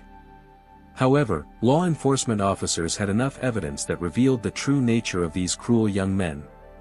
In particular, they managed to collect numerous video recordings from road cameras that captured both the attempt to escape from the company of guys and the kidnapping itself. During his imprisonment, Che repeatedly called his mother. He even insulted the woman for telling the authorities how manipulative and controlling her son was. The guy threatened, trying to force her to renounce her own words and withdraw the statement. In the end, both young men were found guilty of kidnapping, coercion, and controlling behavior. But, unfortunately, they were acquitted under the article on causing grievous bodily harm to Angel. This happened when the jury could not reach an agreement on whether the girl fell out of the van by accident or was deliberately pushed out. On January 22, 2022, another court hearing took place. Che's accomplice, Rocco, who did nothing to save the girl, was sentenced to 21 months in prison. But there was still work to be done with the manipulator. Initially, Che was sentenced to 7.5 years in prison. Then 2 more hearings took place, during which he was found guilty, and this term was confirmed. However, in March 2022, the lawyers stated that the judges had imposed an excessively harsh sentence. Allegedly, it was not taken into account that Che was an immature young man who had no history of violent crimes before. Fortunately, this appeal was rejected. Later, the prosecutor appealed to the Court of Appeal, arguing that the assigned punishment was too lenient and did not reflect the full gravity of the crime. Taking into account how seriously Angel was injured and what she was subjected to during the year of a toxic relationship, the prison term was increased from 7.5 to 12 years. But most absurdly, the convict was given the right to parole. That is, it is believed that the criminal will have a chance to go free in just 6 years, that is, in 2026. Later, Che's mother spoke to the press. She stated that her son was not a bad person, though not a saint either. It sounded like mockery. Despite the atrocities committed, the woman continued to support the offender. She claimed that she had to be there for him, despite the fact that this was the 3rd time the young man ended up behind bars. The mother insisted that he was given too harsh a punishment, although Angel's relatives considered it not severe enough. Since March 2022, Che's brother had been posting eerie posts on social media mocking Angel's disability. This happened after the girl's parents tried to get compensation or equipment needed to provide for the needs of their tortured child. Che's relatives still believe that her disability was the result of her own mistakes and inadequate behavior when she tried to escape and jumped out of the car. In March of the same year, Angel's parents spoke publicly and revealed the full extent of the injuries their daughter had suffered. The girl had a seriously damaged brain. She could not control her movements, showed no signs of consciousness, was unable to interact with the outside world, and was fed through a tube. Doctors did not give encouraging predictions, believing that this condition, mental and physical disabilities would remain with her for the rest of her life. Although Angel had not shown any glimmers of consciousness for a long time, in May 2023, she surprised the medics again. The girl got up from her wheelchair for the first time, albeit briefly. And in September 2023, she uttered her first 3 words after the tragedy. Among them was, "Mom," which made all her relatives cry. The Angel Lynn case once again stirred up the British public. Many continued to insist that the punishment for Che was too lenient and did not reflect the scale of the crime committed. After all, because of him, the girl is confined to a wheelchair for the rest of her life. Although there is positive dynamics in her condition, it is unlikely that she will ever be able to walk normally, start a family, have children, and build the career she dreamed of. Her future was simply taken away from her. Angel's parents are horrified at the thought of what will happen to their daughter when they die of old age. At the same time, Che may soon receive the right to parole. The girl's father stated that he would do everything possible to keep the offender behind bars for the full 12 years. Angel's relatives believe that it is they who have received a life sentence because now they are forced to work on her recovery for the rest of their lives. In an instant, their lives were turned upside down, and they had to become doctors and nurses to take care of their daughter. The whole family was shocked and traumatized by this terrible event. Concerned citizens raised the issue of domestic violence. Many believe that in European countries, such crimes are punished too leniently. According to statistics, in the UK alone, at least 2 women die every week at the hands of their manipulative partners, either while in a relationship or after a breakup.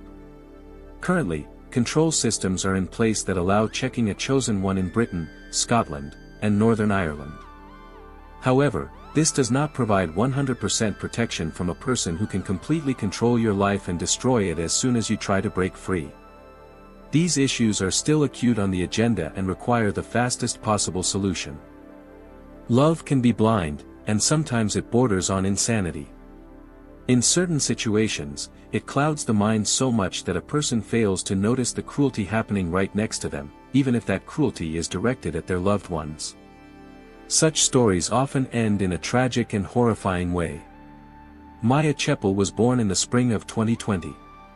Her mother's name was Dana Carr, and her father was James Chepel. Dana grew up in a dysfunctional family where both parents abused alcohol. The girl's father was violent and often raised his hand against his wife and daughter. All of this left a deep scar on Dana's soul. As soon as she had the opportunity to provide for herself independently, she fled from her family home. This probably happened at the last moment, because shortly after Maya's birth, Dana's father was convicted of murder. The man ended up behind bars, while his 17-year-old daughter was already in a relationship with 21-year-old James Chepel. Many people believe that Dana was too young and immature for a serious relationship, let alone motherhood. But the girl craved love and attention, and the relationship with James gave her a chance to escape the toxic atmosphere in her family. The young couple got married and began preparing for the birth of their child. After Dana's father went to prison, her mother filed for divorce and met a new man. He turned out to be a much more decent person than his predecessor and quickly found common ground with Dana. He was also very warm and attentive to little Maya. Unfortunately, Dana's relationship with James didn't work out. The marriage was falling apart before their eyes, and the young mother didn't get what she had hoped for. In the summer of 2022, shortly after Maya's birth, Dana and James divorced. Dana had no intention of returning to her parents' home, but there was no need for that. Almost immediately, the girl started dating Michael Diamond.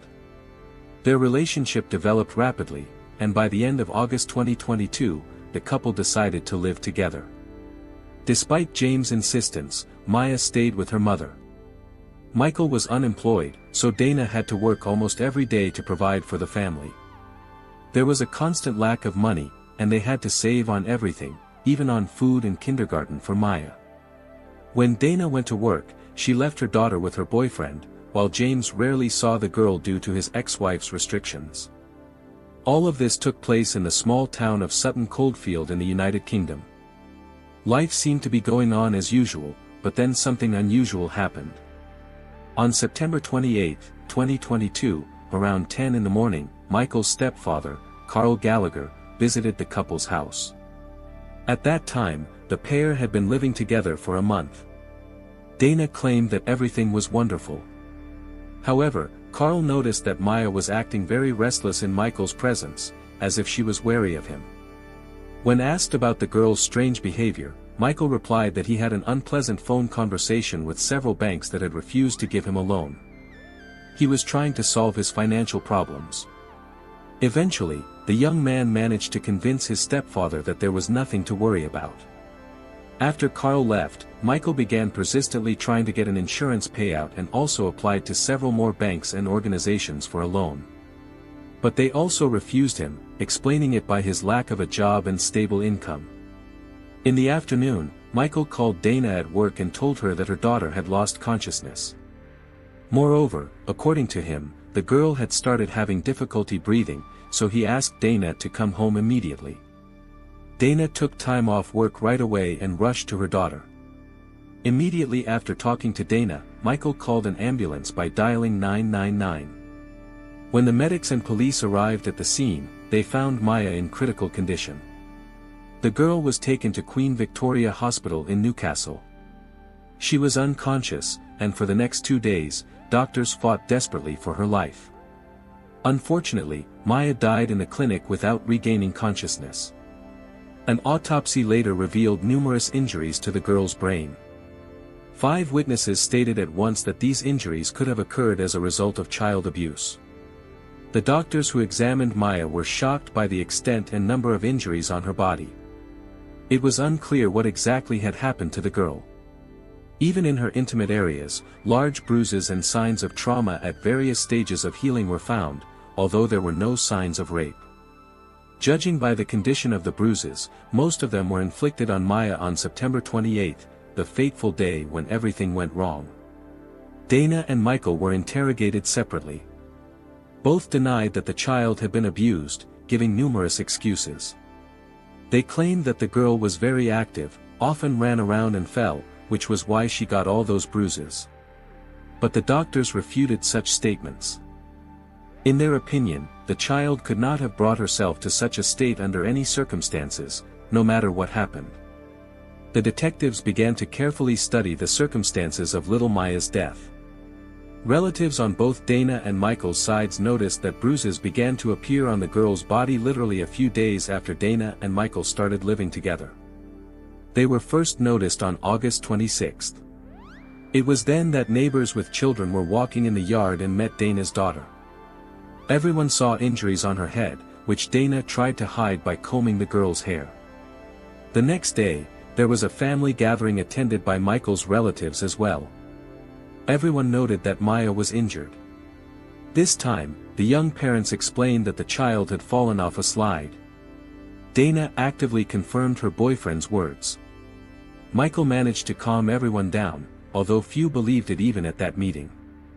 After all, the bruise was not only on the girl's head but also inside her left ear. It's hard to imagine circumstances under which such an injury could appear by accident. In addition, characteristic punctate marks resembling finger-shaped bruises were noticed on Maya's jaw. On September 5, Michael called Dana at work and said that Maya was having breathing problems. When Dana came home, everything seemed to be fine. But new traces of injury appeared on the child's body. The young man attributed them to accidental falls during a walk in the yard while Dana was at work. The next day, Dana herself walked with her daughter, and several acquaintances at once noticed a visible cut on the girl's nose. A few days later, Maya was found to have a split lip. Each time, Michael explained it in the same way. Allegedly, the child was running, fell, and hit something. Then Maya was briefly given to Dana's mother so that the grandmother could spend time with her. They had a warm relationship, and the stepfather also treated the girl very well. That same evening, while bathing Maya, the man saw bruises all over her body. He took pictures of the injuries and sent them to Dana, advising her to take the child to the hospital immediately. Dana followed the advice. When the doctor asked about the origin of the injuries, Dana told the already familiar stories. They say the girl is very clumsy and active, constantly bumping into things in the room and on the street. The doctor believed these explanations, and no one contacted the police. On September 14th, little Maya visited the kindergarten located very close to the house where her family lived for the first time. The purpose of these visits was the gradual adaptation of the girl to the preschool institution. Maya really liked it there, but it was the only time she was there. The educators immediately noticed signs of injury on the child's body and began asking questions to her mother, Dana. The young woman decided not to take her daughter to the kindergarten anymore. Even when the staff of the institution personally asked Dana to bring Maya again, she refused, saying that the girl allegedly did not want to go or was sick. Eventually, the educators stopped trying to persuade Dana. The next day, September 15th, Maya was supposed to be handed over to her biological father, James, but Dana found a reason not to do it. She said that the girl was unwell and feeling bad. Instead, Dana left Maya with her mother and stepfather.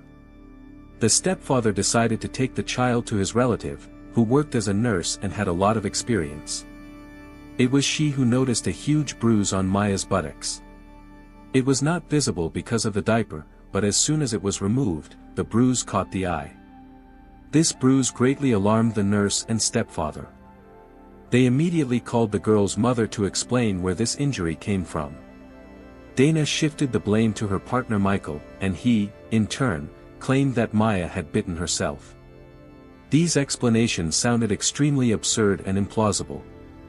So the relatives decided to photograph the child's injured bottom to document this disturbing fact.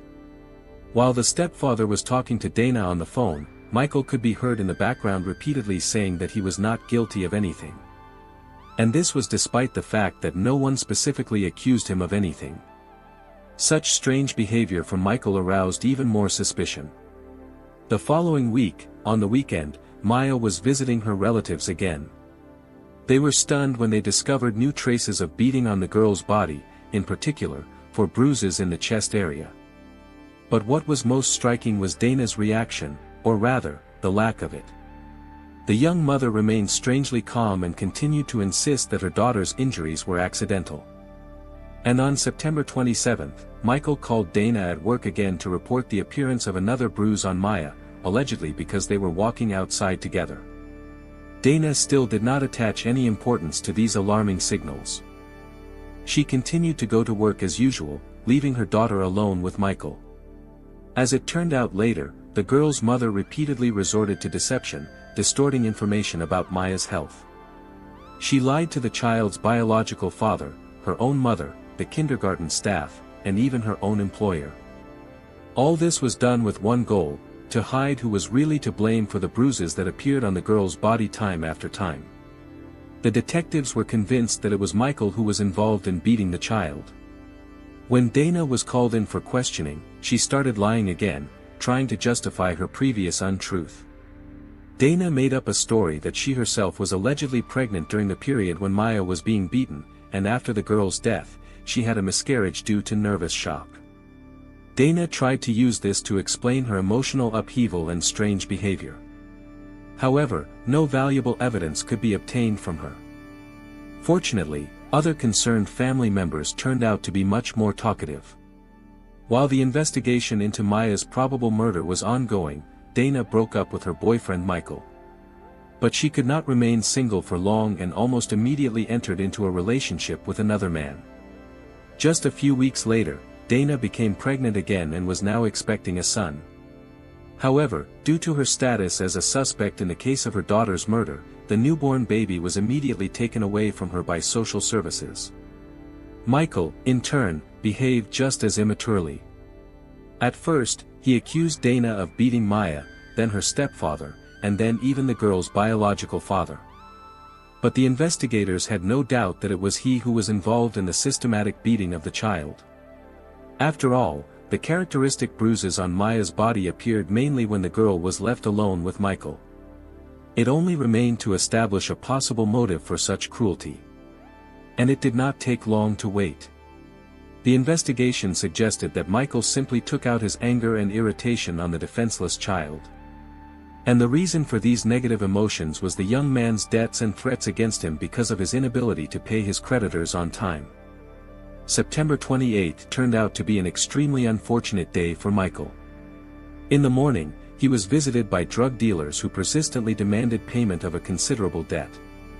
These problems had been going on for a long time. For several months the dealers had been trying to extort money from the young man, and quite aggressively at that. Michael was even followed, although it had not yet come to physical violence. Michael managed to convince the drug dealers to wait a little longer, promising to pay off in the near future. But he did not have the necessary amount and did not know where to get it. In desperation, Michael called the social service hoping to get financial assistance, but to no avail. Then he tried to borrow money from the bank, again without success. Next, the young man spent almost a quarter of an hour on the phone persuading employees of a charitable foundation, hoping that at least they would help him out. But again, nothing worked out. All these failures finally threw Michael off balance.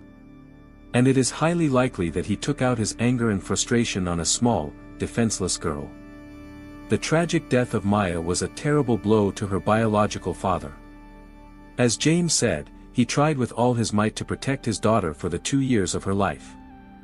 For him, as a man, it was obvious that Dana was an unworthy mother, unable to fully care for the needs of the child. When Dana filed for divorce, she claimed that James was cruel to her and allowed himself to use physical force.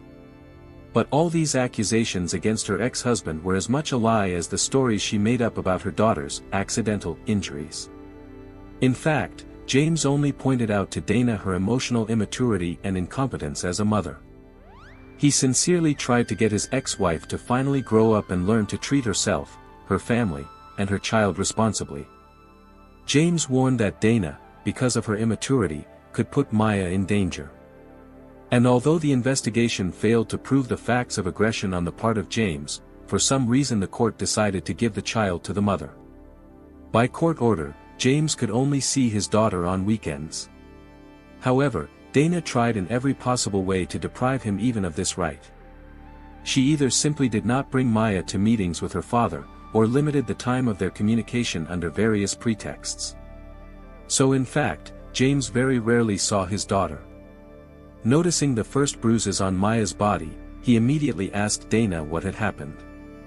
She, as always, brushed it off with jokes about the girl's accidental falls and bumps. And in order not to hear any more uncomfortable questions from her ex-husband, Dana stopped bringing Maya to him altogether.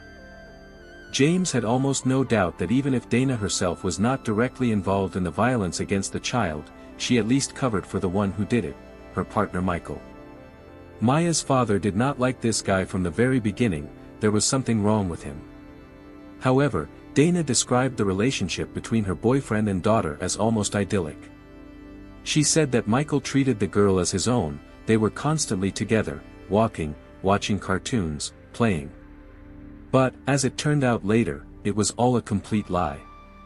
It seems that Dana deliberately deceived James in order to annoy him and hurt him as a former spouse and father of her child.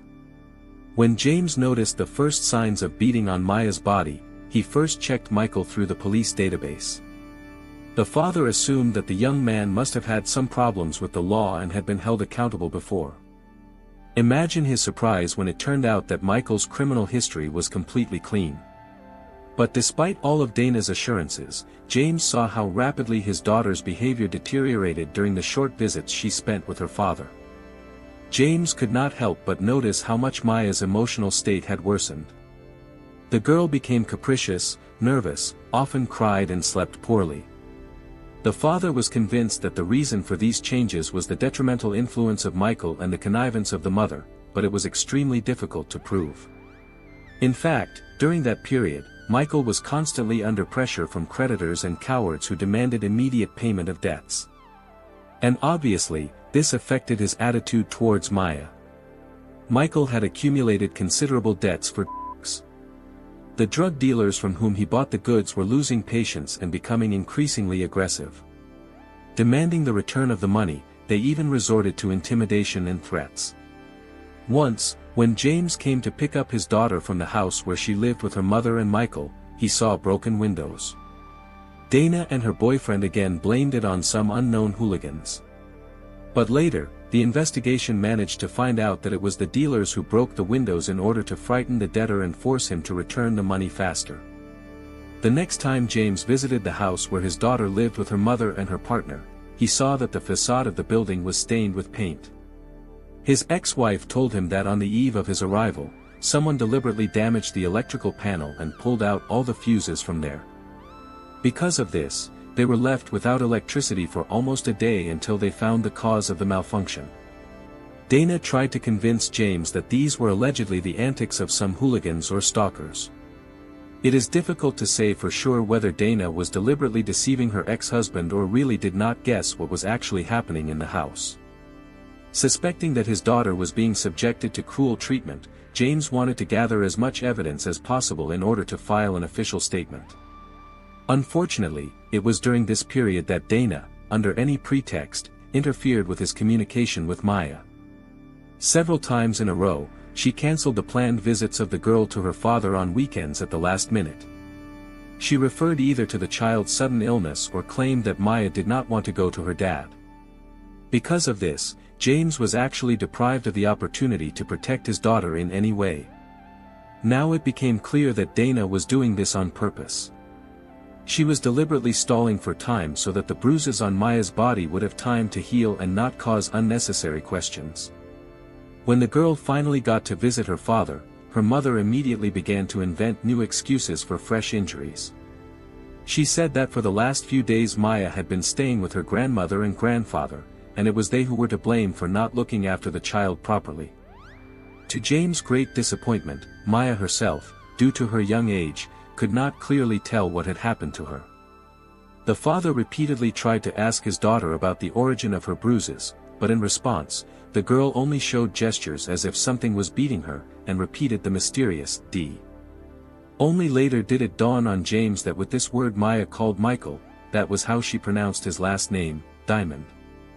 Of course, this baby talk was not guy of beating. And while James was looking for more solid evidence, it became too late. Later, during the investigation, the detectives gained access to the correspondence and calls of the suspects. From these materials, it appeared that Dana was completely unaware of the real situation and mindlessly believed any lie that Michael fed her. For the most part, he told her that Maya had fallen somewhere when they were walking together, or had bumped into something in the house at a run. Before meeting this guy, nothing like this had ever happened to the child. But even these striking changes somehow did not arouse any suspicion in Dana. She continued to blindly believe her boyfriend, and he, feeling complete impunity, behaved more and more boldly. Only when James began to torment Dana with questions almost every day about what was happening to the child, she finally became alarmed. Especially after suspicious bruises resembling bite marks appeared on Maya's body. Dana hinted about this to Michael, to which a completely absurd excuse was heard, as if the girl had bitten herself. It is strange that even in the light of these alarming circumstances, the horrific injuries to the child and the frankly abnormal behavior of her boyfriend, Dana never sought help. Neither from doctors, nor from the police, nor from other specialists. The young mother explained her inaction solely by inexperience. Michael himself, when family members bombarded him with awkward questions about Maya's bruises, became enraged in response. He said that if they continued to bother him with questions and poke their noses into other people's business, he would refuse to look after the girl altogether. It would seem that after such an outright threat, Dana should have come to her senses. But her reaction was unexpected and completely illogical. Dana began to assure Michael that she completely trusted and believed him. At the same time, The girl even began to make excuses for herself, talking about the lack of money and the need to save money, which is why she was allegedly forced to leave her daughter under the supervision of her boyfriend.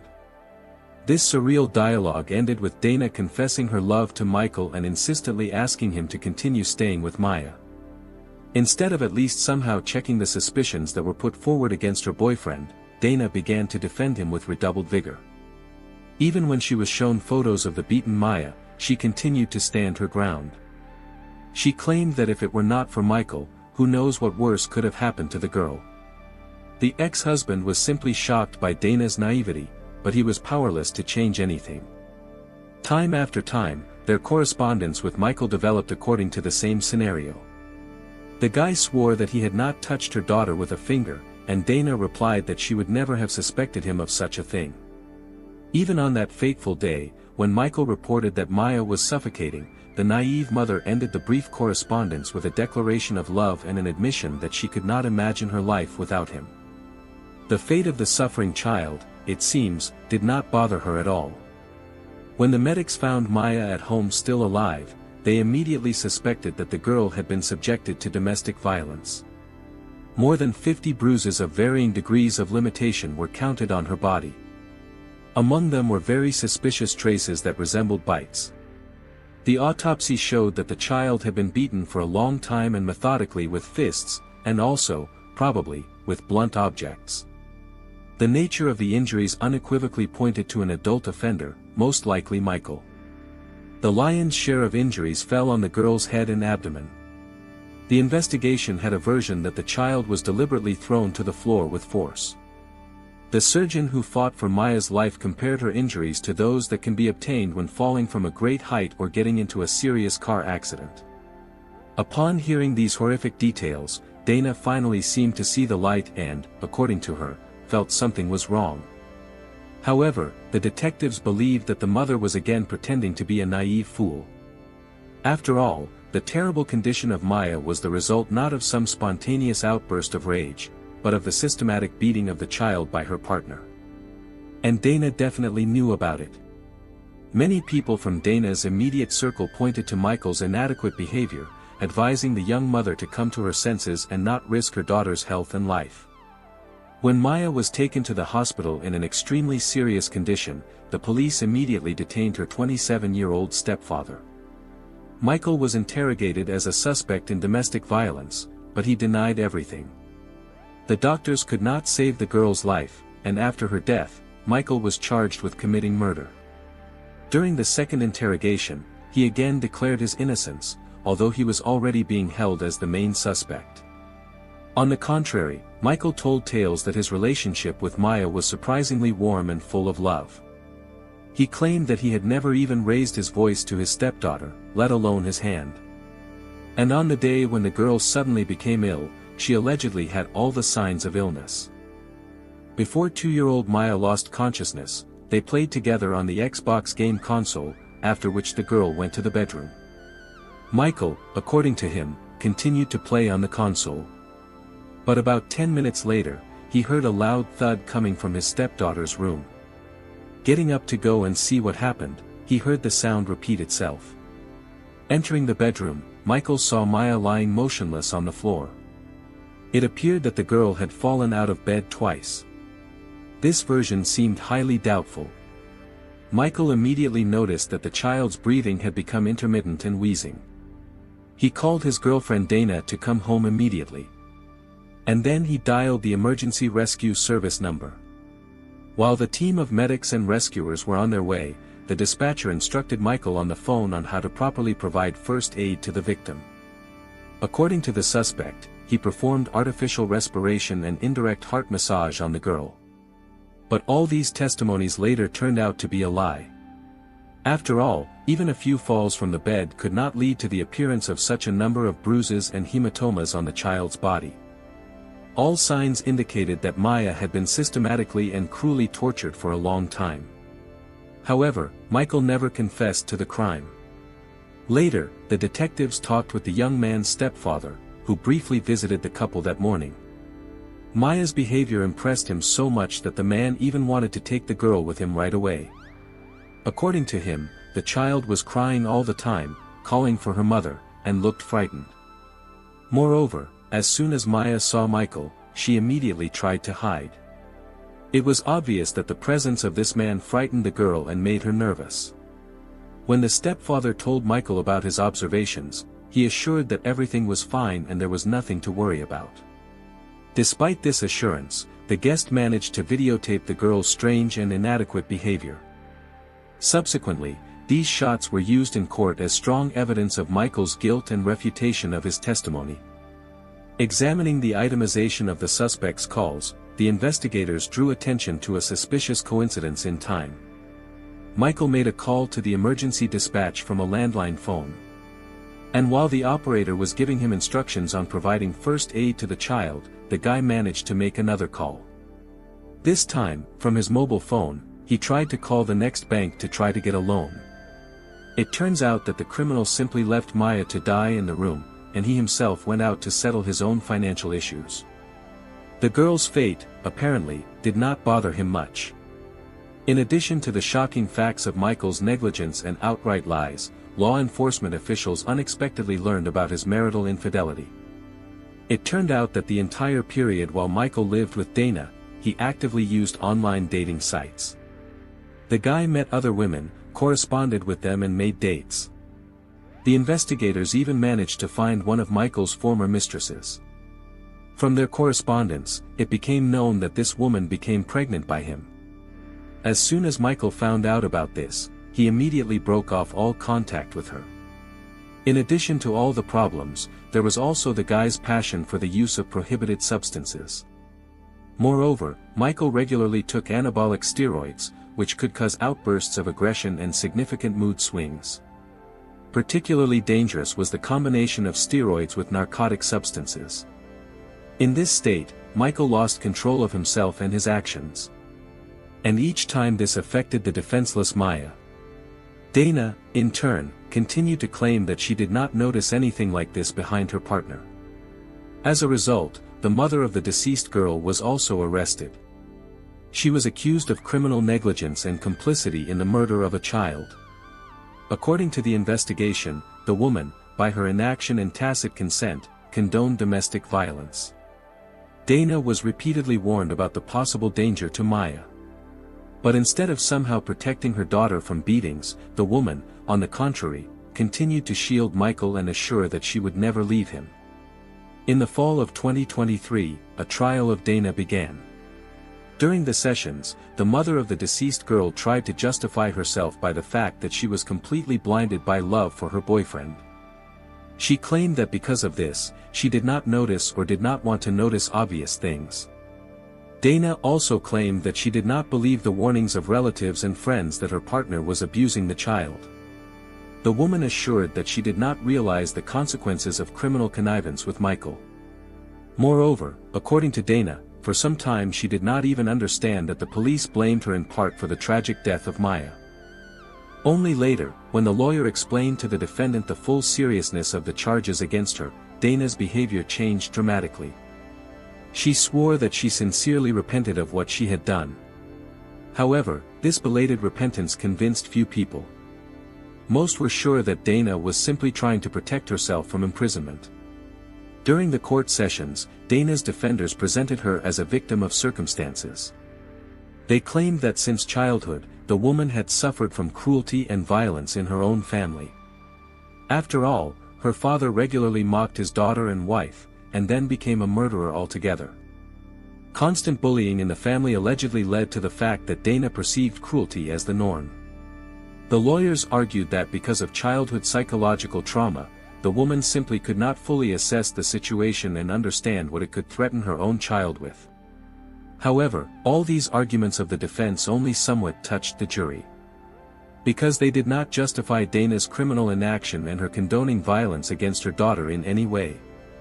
In her last words, the defendant stated that now she is disgusted even to be near Michael. However, the woman's next testimony again turned out to be a complete lie and contradicted her previous words. In particular, earlier during interrogations, Dana said that she had a miscarriage after her daughter's death. Then this story seemed doubtful to the investigators. Now the accused went even further, claiming that she allegedly lost not one child, but twins, which she was expecting from Michael. And this pregnancy, again, ended tragically. According to Dana's latest version, having learned about Michael's involvement in the murder of Maya, she had an abortion, because she no longer wanted to have anything to do with him, let alone give birth to his children. The prosecutors immediately refuted this testimony, since there were no records in the defendant's medical record that would confirm pregnancy, miscarriage, or abortion. This lie did not do much harm to Dana.